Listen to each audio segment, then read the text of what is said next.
ঈদের ছুটির শেষ দিনে পরিবার নিয়ে কর্মক্ষেত্রে ফিরছেন অনেকে। ভিড় এড়াতে আগে ভাগে রাজধানীর পথ ধরেছেন কেউ কেউ। মহাসড়ক ও ঘাটে নেই যাত্রী চাপ। রাজস্ব তহবিল থেকে 25 কোটি টাকা নিয়েছেন এনসিপির দুই নেতা। কুমিল্লা জেলা পরিষদের প্রশাসকের বক্তব্যে তোলপাড়। ব্যাখ্যা দিলেন হাসনাত আব্দুল্লাহ ও আসিফ ভুইয়া। আমার জেলা পরিষদ থেকে মুরাদনগরে যে আসিফ মাহমুদ ছিল একটা, ও 15 কোটি টাকা নিয়ে গেছে। সেটা আমাদের নিজস্ব রাজস্বের টাকা। দাবি থাকলেও এখনই শাহজালাল বিমানবন্দরের নাম পরিবর্তন নয়, জানালেন প্রতিমন্ত্রী। অর্থ সাশ্রয় আর দ্বিতীয় রানওয়ে নির্মাণে নজর। তখনকার সময় বোধহয় আমি শুনেছিলাম 16,000 কোটি টাকা খরচ হয়েছে। তার মানে এটা নাম চেঞ্জ করতে গেলে এখন 50,000 কোটি টাকা খরচ হবে।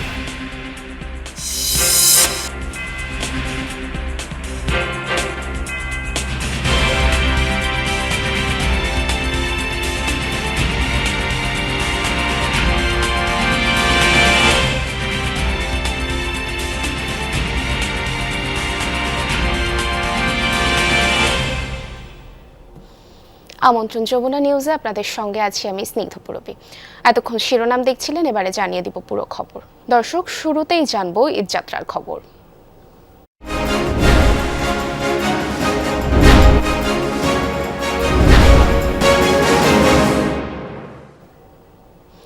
ঈদের ছুটির শেষে প্রিয়জনদের সাথে আনন্দ ভাগাভাগি করে আবারও রাজধানীতে ফিরতে শুরু করেছে মানুষ। ভোরে সদরঘাট লঞ্চ টার্মিনালে ঢাকামুখী মানুষের চাপ লক্ষ্য করা যায়। চাঁদপুর, পটুয়াখালী, বরগুনা, ভোলা ও বরিশাল সহ দক্ষিণাঞ্চলের বিভিন্ন রুটে যাত্রীবাহী লঞ্চ এসে পৌঁছাতে শুরু করে। সাধারণ যাত্রীরা জানান, নৌপথের যাত্রা ছিল বেশ স্বস্তিদায়ক। জানান, পরিবারের সাথে ঈদ আনন্দ ভাগাভাগি শেষে আবারও কর্মব্যস্ত জীবনে ফিরছেন তারা। আজ শেষ হচ্ছে ঈদুল আজহার 7 দিনের সরকারি ছুটি। পরিবারের সাথে, মা বাবার সাথে অনেক ভালো কাটাইছি, আত্মীয় স্বজনের সাথে। এখন জীবিকার তাগিদে আবার ঢাকাতে চলে আসছি। এর আগে ঈদে আমরা আসা যাওয়ার সময় অনেক সিন্ডিকেট হয়েছে। গ্রামে গিয়ে আলহামদুলিল্লাহ ঈদে উদযাপন ভালোই করেছি এবং আসার জন্য যে যাতায়াত ভাড়াটা 300 টাকা করা হয়েছে, অনেক আমরা এতে খুশি হয়েছি। এদিকে রোববার সকালে কমলাপুর রেলওয়ে স্টেশনে দেখা যায় যাত্রীদের ভিড়। ভোগান্তি এড়াতে কিংবা জরুরি কাজের কারণে যারা ঢাকায় ছিলেন তাদের অনেকেই এখনো বাড়ির পথে রওনা হচ্ছেন। তবে কিছু ট্রেনে শিডিউল বিপর্যয় দেখা গেছে। নির্ধারিত সময়ে স্টেশন ছাড়তে পারেনি বেশ কয়েকটি ট্রেন। এতে প্ল্যাটফর্মে অপেক্ষমান যাত্রীদের ভোগান্তি বেড়েছে। দীর্ঘ সময় অপেক্ষা করতে হওয়ায় ক্ষোভ প্রকাশ করেছেন অনেকে। আসলে যাত্রীরা ভোগান্তির মধ্যেই আছে। ট্রেন সবগুলোই শিডিউল মতো যাচ্ছে না বা শিডিউল মতো আসতেছে না। সবাই অপেক্ষায় বা অনেকটা সময় বসে থাকা লাগতেছে। ট্রেন ছাড়ার কথা 1 ঘন্টা ধরে অপেক্ষা করতেছি, কিন্তু এখনো ট্রেন ছাড়ে নাই। একটু আগে সামনে একটা ট্রেন ছেড়ে গেছে, ওই ট্রেন যাওয়ার তো 15-20 মিনিট পরে স্যার, প্রায় 1 ঘন্টা লেট। ঈদের ছুটির শেষে রাজধানীতে ফেরা মানুষের খবর জানাতে কমলাপুর রেলওয়ে স্টেশন থেকে যোগ দিচ্ছেন সহকর্মী রেদওয়ান আহমেদ। রেদওয়ান, সকাল থেকে তো সবগুলো ট্রেনের শিডিউল বিপর্যয়ের কথা জানিয়েছিলেন, এখন কি অবস্থা দেখছেন এবং রেলওয়ে কর্তৃপক্ষ কি কি উদ্যোগ নিয়েছেন? পূর্বে মূলত ভোর থেকেই কিন্তু রাজধানীর এই কমলাপুর স্টেশনে যাত্রী চাপ ছিল এবং বেলা গড়ানোর সাথে সাথেও কিন্তু ঢাকার বাইরে থেকে আসা মানুষের যেমন চাপ বেড়েছে, তেমনই কিন্তু ঢাকা থেকেও কিন্তু বেশ কয়েকটি গন্তব্যে ছেড়ে গেছে বিভিন্ন রুটের ট্রেনগুলো। কিন্তু প্রত্যেকটি ট্রেনই কিন্তু প্রায় 30 মিনিট থেকে 2 ঘন্টা পর্যন্ত দেরিতে ছেড়েছে, এমনও খবর পাওয়া গেছে। এবং সবচেয়ে বেশি যেটি ভোগান্তির কথা যেটি জানাতে চাই, যারা স্টেশনে আসছেন টিকিট কাটতে, তারাও কিন্তু বলছেন যে দীর্ঘ সময় লাইনে দাঁড়িয়ে তাদের টিকিটটি সংগ্রহ করতে হচ্ছে এবং সেখানেও বেশ ভোগান্তির কথা জানাচ্ছিলেন যাত্রীরা। পাশাপাশি যেটি জানিয়ে রাখতে চাই সেটি হচ্ছে রংপুর এক্সপ্রেস এবং বুড়িমারি এক্সপ্রেস, এই দুটি ট্রেন প্রায় 2 ঘন্টারও বেশি সময় দেরিতে ছেড়ে গেছে স্টেশন থেকে। রংপুর এক্সপ্রেস যেটি ছাড়ার কথা ছিল 9টা 10 মিনিটে, 11টা পার হয়ে গেলেও কিন্তু সেই ট্রেনটি এখন পর্যন্ত স্টেশন ত্যাগ করতে পারেননি। অর্থাৎ ঢাকার বাইরে থেকেও যেই ট্রেনগুলো ছেড়ে আসছে সেগুলো কমলাপুর স্টেশনে এসে পৌঁছতে কিন্তু বেশ ঘণ্টাখানেক সময় দেরিতে পৌঁছচ্ছে, যার কারণে যারা অফিসগামী যাত্রীরা রয়েছেন, যারা ঢাকার বাইরে থেকে পরিবারের সাথে ঈদ কাটিয়ে ঢাকায় ফিরছেন, তারা কিন্তু বলছিলেন যে সময় মতন তারা তাদের অফিস ধরতে পারবেন না, কারণ ট্রেনের এই শিডিউল বিপর্যয়ের কারণে। এবং পাশাপাশি স্টেশন মাস্টারের সাথে কিছুক্ষণ আগে কথা হচ্ছিল, তিনি যেটা বলছেন যে অতিরিক্ত যাত্রী চাপ সামাল দিতে কিন্তু তারা হিমশিম খাচ্ছেন এবং যার কারণে এই পরিস্থিতির সৃষ্টি হচ্ছে। কিছুক্ষণের মধ্যেই হয়তো রেল সচিব এসে স্টেশনে পৌঁছাবেন, তিনি হয়তো আমাদের আরও বিস্তারিতভাবে জানাবেন যে কিভাবে এই সমস্যার নিরসন করা যায়। এর মধ্যে কিন্তু আমরা স্টেশনে বেশ কিছু যাত্রীদের দেখছি যে এখনও যেহেতু রংপুর এক্সপ্রেসটি ছেড়ে যেতে পারেনি, যার কারণে কিন্তু যাত্রী অপেক্ষা রয়েছে, পাশাপাশি যাত্রীদের ভোগান্তিও কিন্তু কম নয়। এই পুরো সার্বিক পরিস্থিতি নিয়ে আমরা সচিবের কাছে নিশ্চয়ই জানতে চাবো এবং তিনি যখন আসবেন এবং এই পরিস্থিতি দেখে তারপর হয়তো আমাদের বিস্তারিত জানাবেন যে কিভাবে এই বিপর্যয় রেলের সময়সূচির সেগুলো নিয়ন্ত্রণ করা যায় এবং কিভাবে যাত্রীদের ভোগান্তি কমানো যায়। পুরবী। রেদওয়ান, ধন্যবাদ আমাদের সাথে যুক্ত হওয়ার জন্য। ঈদের ছুটির শেষে কর্মস্থলে ফিরছে মানুষ, তবে এখনও তেমন চাপ নেই সড়ক মহাসড়কে। ঢাকা টাঙ্গাইল, ঢাকা চট্টগ্রাম ও ঢাকা ময়মনসিংহ সহ অন্যান্য মহাসড়কে যানবাহনের সংখ্যা বাড়লেও কোথাও যানজট নেই। স্বস্তিতেই পরিবার পরিজন নিয়ে রাজধানীর সহ কর্মস্থলে ফিরছে মানুষ। যান চলাচলে শৃঙ্খলা বজায় রাখতে কাজ করছে পুলিশ। মহাসড়কের বিভিন্ন পয়েন্টে মোতায়েন রয়েছে অতিরিক্ত পুলিশ সদস্য। এদিকে রাজবাড়ীর দৌলতদিয়া ঘাটে বাড়ছে যাত্রী চাপ, তবে নেই যানবাহনের দীর্ঘ সারি। ফিরতি যাত্রায় স্বস্তির কথা জানিয়েছেন যাত্রীরা। দৌলতদিয়া পাটুরিয়া নৌরুটে 16টি ফেরির পাশাপাশি যাত্রী পারাপারে রয়েছে 20টি লঞ্চ। সকাল সকাল বেরিয়েছি যাতে তাড়াতাড়ি যাওয়া যায় গন্তব্যে, হ্যাঁ, দ্রুত যাওয়া যায় এই জন্য মোটরসাইকেল। ঘাট ব্যবস্থা এপারে তো এখন পর্যন্ত ঠিক আছে, এখন আগামী 2-3 দিন কি হবে বলতে পারতেছে না, যেহেতু অনেকেরই ছুটি এখনো শেষ হয়নি। দৌলতদিয়া পাটুরিয়া নৌ রুটে আমাদের বহরে মোট 16টি ফেরি আছে, আর দৌলতদিয়া প্রান্তিকে 3, 4 ও 7 নম্বর ঘাটে 3টি ঘাটের মাধ্যমে আমরা লোড আনলোড করছি। সকাল থেকে গত 2 দিনের তুলনায় পারাপারের জন্য আগত গাড়ির সংখ্যা তুলনামূলক বৃদ্ধি পেয়েছে। কুমিল্লা জেলা পরিষদ থেকে আসিফ মাহমুদ সজীব ভুঁইয়া 15 কোটি এবং হাসনাত আব্দুল্লাহ 10 কোটি টাকা নিয়েছেন। জেলা পরিষদ প্রশাসক মোহাম্মদ মুস্তাক মিয়ার এমন বক্তব্যের ব্যাখ্যা দিয়েছেন হাসনাত আব্দুল্লাহ ও আসিফ মাহমুদ সজীব ভুঁইয়া। শনিবার কুমিল্লা শিল্পকলা একাডেমিতে এক অনুষ্ঠানে জেলা পরিষদের প্রশাসক মোহাম্মদ মুস্তাক মিয়া অভিযোগ করেন, এনসিপির মুখপাত্র আসিফ মাহমুদ সজীব ভুঁইয়া উপদেষ্টা থাকাকালে জেলা পরিষদ থেকে 15 কোটি টাকা নিয়েছেন। আর কুমিল্লা 4 আসনের সংসদ সদস্য ও দক্ষিণাঞ্চলের মুখ্য সংগঠক হাসনাত আব্দুল্লাহ নিয়েছেন 10 কোটি টাকা। এই বক্তব্যের পর রাজনৈতিক অঙ্গনে ব্যাপক আলোচনা সমালোচনা তৈরি হয়। হাসনাত আব্দুল্লাহ ফোনে জেলা পরিষদ প্রশাসকের সাথে কথাও বলেন। পরে তিনি জানান, জেলা পরিষদের প্রশাসক উপজেলার জন্য বাজেট নেয়ার কথা বুঝিয়েছেন। এই বাজেট এলাকার উন্নয়নের জন্য দেয়া হয়, কোনো ব্যক্তিকে নয়। আমার জেলা পরিষদ থেকে মুরাদনগরে যে আসিফ মাহমুদ ছিল একটা, ও 15 কোটি টাকা নিয়ে গেছে। সেটা আমাদের নিজস্ব রাজস্ব টাকা 15 কোটি টাকা। আর একজন হাসনাত আব্দুল্লাহ, ও নিয়ে গেছে 10 কোটি টাকা। আপনি টাকা খাইছেন সেটা তো আমি বলি নাই। আমি বলছি যে ডেভেলপমেন্ট ওয়ার্কে আপনারা 2 উপজেলায় নিয়ে গেছেন 25 কোটি। তো বৈষম্য বিরোধী আপনি এটা বলেন না, ওইটাই বলছি। এটা হয়তো মিডিয়াতে পুরোটা হয়তো আসে নাই আর কি, সেটা হইতে পারে। শাহজালাল আন্তর্জাতিক বিমানবন্দরের নাম কি আবারও পরিবর্তন হচ্ছে? আবারও কি ফিরছে সাবেক রাষ্ট্রপতি জিয়াউর রহমানের নাম? তবে সরকার দলীয় এমপিদের দাবি থাকলেও আপাতত নাম পরিবর্তনের সরকারের কোনো পরিকল্পনা নেই বলে জানিয়েছেন বিমান প্রতিমন্ত্রী। বলেন, জিয়ার নাম পরিবর্তন করে আওয়ামী লীগ 16,000 কোটি টাকার ক্ষতি করেছিল সরকারের। আবারও নাম পরিবর্তন করতে গেলে খরচ হতে পারে 40 থেকে 50,000 কোটি টাকা। তাই নাম পরিবর্তনের রাজনীতির চেয়ে শাহজালাল বিমানবন্দরের 2য় রানওয়ে নির্মাণ ও ডিসেম্বরে 3rd টার্মিনাল চালুর উপর জোর দিচ্ছে সরকার। আলমগীর স্বপনের রিপোর্ট। সাবেক রাষ্ট্রপতি জিয়াউর রহমানের নামে 1983 সালে নামকরণ করা হয়েছিল দেশের প্রধান ঢাকা আন্তর্জাতিক বিমানবন্দরের। আওয়ামী লীগ সরকার 2010 সালে জিয়ার নাম পরিবর্তন করে দেয় হযরত শাহজালালের নাম।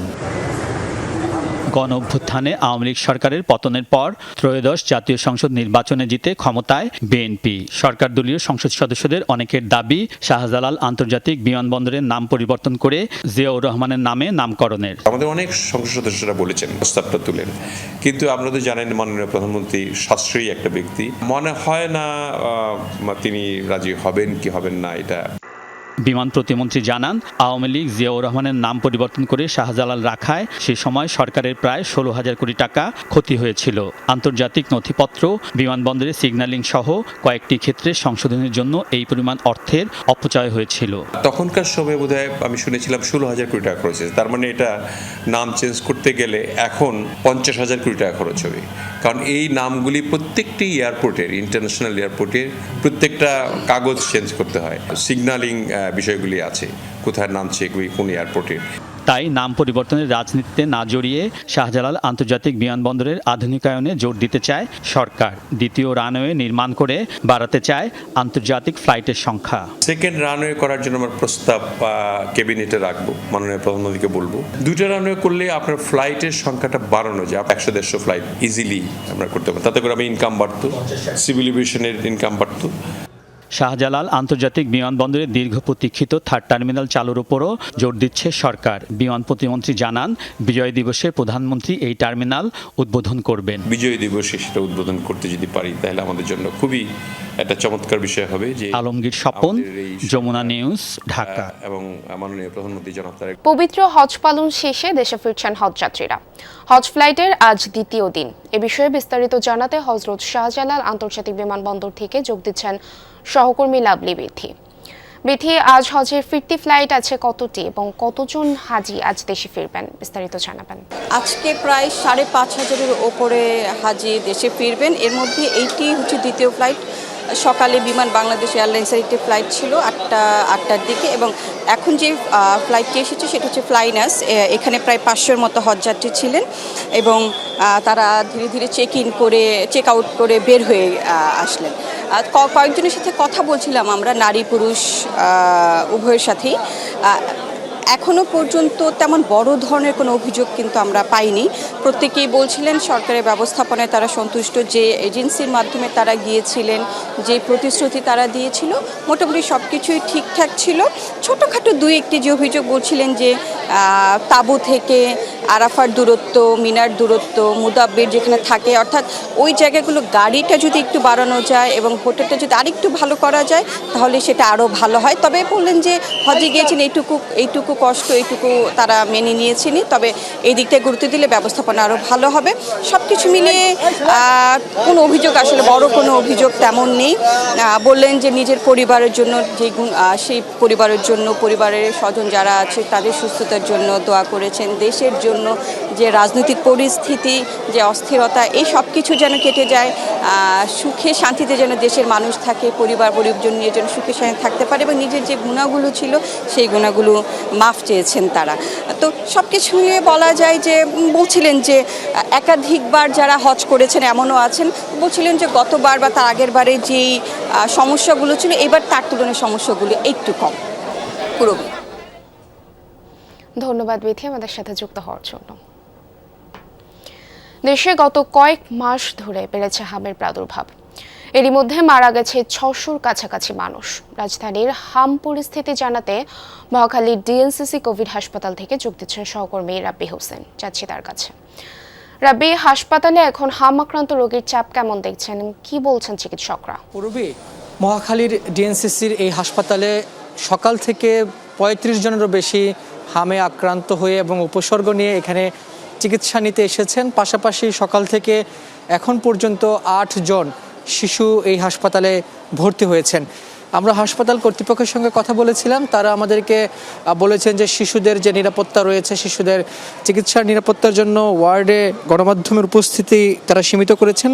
তবে আমরা এই করিডোরে আছি যেখানে জরুরি বিভাগে, অর্থাৎ এই হাসপাতালে যারা হাম আক্রান্ত হয়ে আসছেন বা সংক্রমণ নিয়ে আসছেন তাদেরকে এখানে চিকিৎসা দেওয়ার জন্য যে কাউন্টার রয়েছে, আমরা তাদের সঙ্গে কথা বলছিলাম, যে তারা বলছেন যে আজকে সকাল থেকে প্রায় 35 জনের মতো এখানে রোগী এসেছেন, বাচ্চা নিয়ে এসেছেন, কেউ বয়োবৃদ্ধ রয়েছেন। আমরা রোগীর স্বজনদের সঙ্গে কথা বলছি, তারা বলছেন অনেকেই ঢাকার বাইরে থেকে এসেছেন, যার কারণে বিভিন্ন হাসপাতালে তারা গিয়ে প্রথমে চিকিৎসা নিচ্ছেন, পরে এই হাসপাতালে তাদেরকে রেফার করছে, এই কারণেই মূলত তারা আসছেন। আমরা এখানে অনেক শিশু দেখছি যে তাদের পরিবার বা তাদের স্বজন তাদের এই হাসপাতাল থেকে নিয়ে যাচ্ছেন, তারা বলছেন এখানে সিট তারা পাচ্ছেন না। অর্থাৎ বলা যায় যেহেতু এই হাসপাতালটি এই হাম রোগীদের জন্য ডেডিকেটেড একটি হাসপাতাল, ফলে এখানে যেহেতু সিট তারা পাচ্ছেন না, নানা জায়গায় তারা চেষ্টা ফিকির করছেন যে তাদের শিশু সন্তানের চিকিৎসার জন্য। স্বাস্থ্য অধিদপ্তরের তথ্য বলছে যে গত 24 ঘন্টায় 5 জন শিশুর মৃত্যু হয়েছে, পাশাপাশি সেখানে আক্রান্ত হয়ে হাসপাতালে ভর্তি হয়েছেন 1086 জন। সব মিলিয়ে 583 জন এখন পর্যন্ত মৃত্যু হয়েছে শিশুর। সব মিলিয়ে বলা যায় যে হামের যে উপসর্গ সেটি যেমন বাড়ছে, পাশাপাশি হাসপাতালে যে রোগীদের চাপ রয়েছে সেটিও বাড়ছে। অর্থাৎ মহাখালী ডেডিকেটেড এই হাসপাতালে মূলত আমরা সকাল থেকে যে পরিমাণ রোগী আসতে দেখেছি অন্য দিনের তুলনায় স্বাভাবিক, তবে রোগীর সংখ্যা তুলনামূলক বাড়ছে। ধন্যবাদ রাব্বি। রাজধানীর ডিএনসিসি হাসপাতালে নতুন রোগী ভর্তি হয়েছেন আরও 134 জন। শনিবার বিকেলে স্বাস্থ্য অধিদপ্তর থেকে এ তথ্য জানানো হয়। রাজধানীর ডিএনসিসি হাসপাতালের বিশেষায়িত হাম ওয়ার্ডে 366টি সিটে রোগী ভর্তি আছে, কেউ কেউ চিকিৎসাধীন 24 দিনেরও বেশি সময় ধরে। এদিকে মানিকগঞ্জের দৌলতপুরে 1.5 বছরের শিশু সহ ভাবিকে কুপিয়ে হত্যার অভিযোগ উঠেছে দেবরের বিরুদ্ধে। ঘটনায় আহত হয়েছেন বড় ভাই। শনিবার রাতে যমুনার দুর্গম চরাঞ্চল বাচামরা এলাকায় এই ঘটনা ঘটে। নিহতরা হলেন কাপড় ব্যবসায়ী সালিমের স্ত্রী আমিনা বেগম ও 1.5 বছরের শিশুপুত্র আসলাম। পুলিশ ও স্থানীয়রা জানায় রাতে কাপড় ব্যবসায়ী সালাম দোকান থেকে বাড়ি ফিরলে হঠাৎ তার ছোট ভাই ইউসুফ ধারালো অস্ত্র দিয়ে তার উপর হামলা চালায়। এতে গুরুতর আহত হয় সে। এর আগে ঘরের ভেতর কুপিয়ে ও হাতুড়ির আঘাতে সালামের স্ত্রী ও সন্তানকে হত্যা করা হয়। ঘটনার পর পালিয়ে গেছে অভিযুক্ত ইউসুফ আলী। আহত সালামকে উপজেলা স্বাস্থ্য কমপ্লেক্সে ভর্তি করা হয়েছে।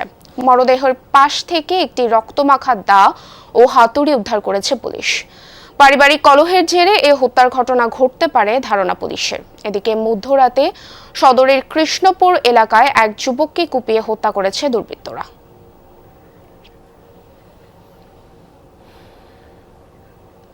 নারায়ণগঞ্জে কিশোর গ্যাংয়ের দৌরাত্ম্য ভয়াবহ আকার ধারণ করেছে।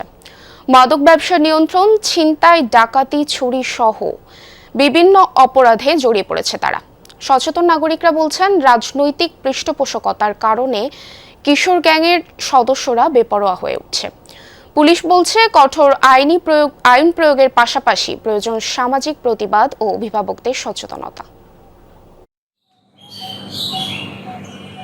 নারায়ণগঞ্জের ফতুল্লা এলাকা আধিপত্য বিস্তারকে কেন্দ্র করে প্রায়ই সংঘর্ষে জড়ায় স্থানীয় কয়েকটি গ্রুপ। সম্প্রতি জেল খাটার অভিজ্ঞতা নিতে এক শিশুকে হত্যা করে কিশোর গ্যাংয়ের 6 সদস্য। পরবর্তীতে মামলা হলে অভিযান চালিয়ে তাদের গ্রেফতার করে পুলিশ।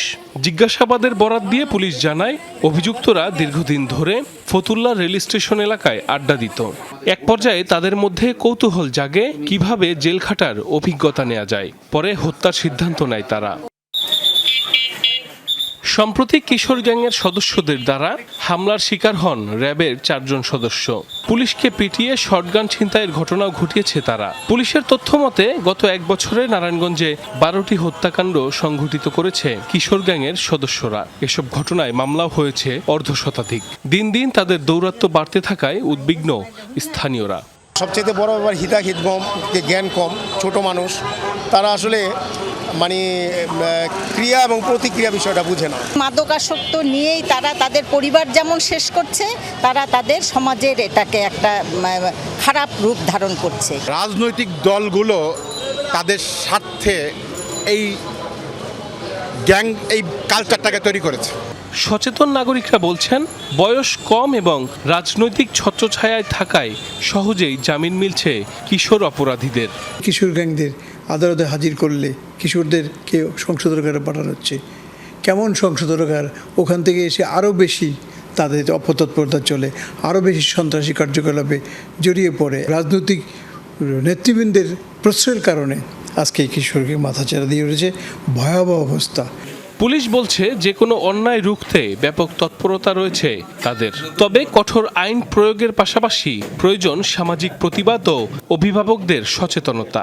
কেউ যদি অপরাধ করেও ফেলে তার ছাড় পাওয়ার কোনো সুযোগ নেই। তো এইটা হলো সামাজিক নৈতিক অবক্ষয় আমরা মনে করছি। এটা আমরা এগুলো নিয়েও কাজ করছি। আসলে সামাজিক অ্যাওয়ারনেস ক্যাম্পেইন এগুলো করছি।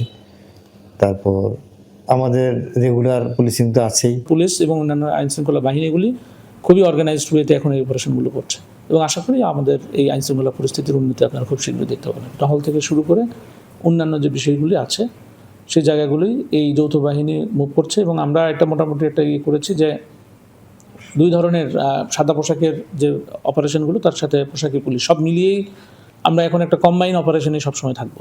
কিশোর গ্যাংয়ের আধিপত্য কেবল আইন শৃঙ্খলার অবনতি নয়, বরং একটি প্রজন্মের ধ্বংসের ইঙ্গিত, এমনটাই মনে করে নারায়ণগঞ্জবাসী। সাইফ আহমেদ, যমুনা নিউজ।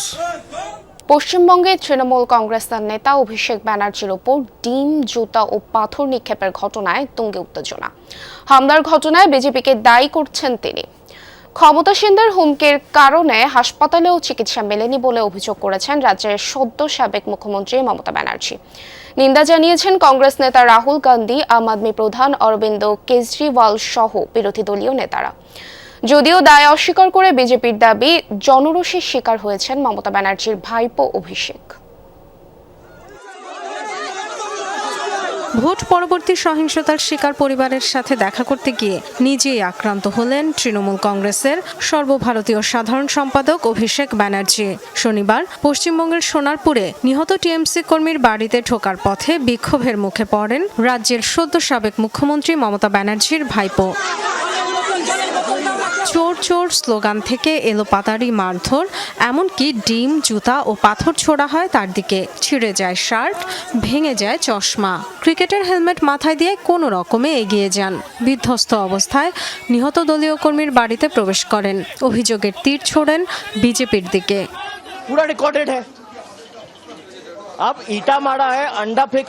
আমাদের কাছে সব প্রমাণ রয়েছে ভিডিওতে। কাছেই কমিউনিটি হল, সেখানে সকাল 11টা থেকে গুন্ডাদের রাখা হয়েছে পাথরবাজি করার জন্য। আমার চোখে ইট ছুঁড়েছে, ঘুষি মেরেছে। হেলমেট পরে না থাকলে আজ আমার মাথা 2 টুকরো হয়ে যেত। প্রায় 1.25 ঘন্টা পর পৌঁছায় পুলিশ। হাসপাতালে নেওয়া হয় অভিষেক ব্যানার্জিকে। সেখানে যান মমতা ব্যানার্জি। পরপর 2 হাসপাতাল ঘুরে চিকিৎসা মেলেনি বলে অভিযোগ করেন তিনি। পুলিশের সহায়তা নিয়েই হামলা হয়েছে বলেও দাবি করেন।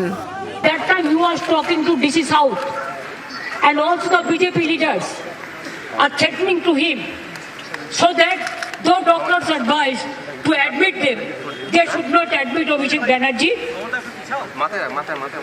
because this is a government desire. হামলার ঘটনাকে স্বতঃস্ফূর্ত জনরোষ বলছে বিজেপি।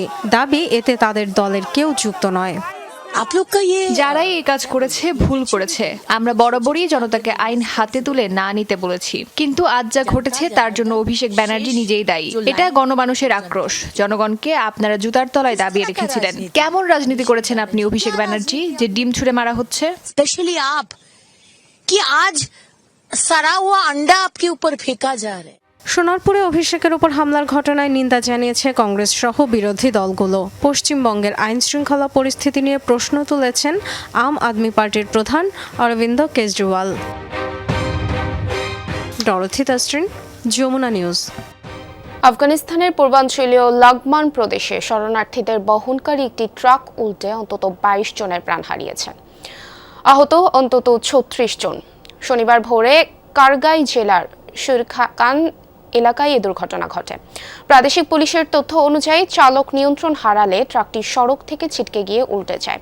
এ সময় 60 জন যাত্রী ছিল ট্রাকে। নিহতদের মধ্যে অন্তত 10 শিশু ও 5 নারী রয়েছেন। আহতদের স্থানীয় হাসপাতালে ভর্তি করা হয়েছে, যাদের মধ্যে কয়েকজনের অবস্থা আশঙ্কাজনক। প্রাথমিক তদন্তে বেপরোয়া গতিতে গাড়ি চালানোকে দুর্ঘটনার প্রধান কারণ হিসেবে উল্লেখ করা হয়েছে, তবে এখনও তদন্ত চলছে।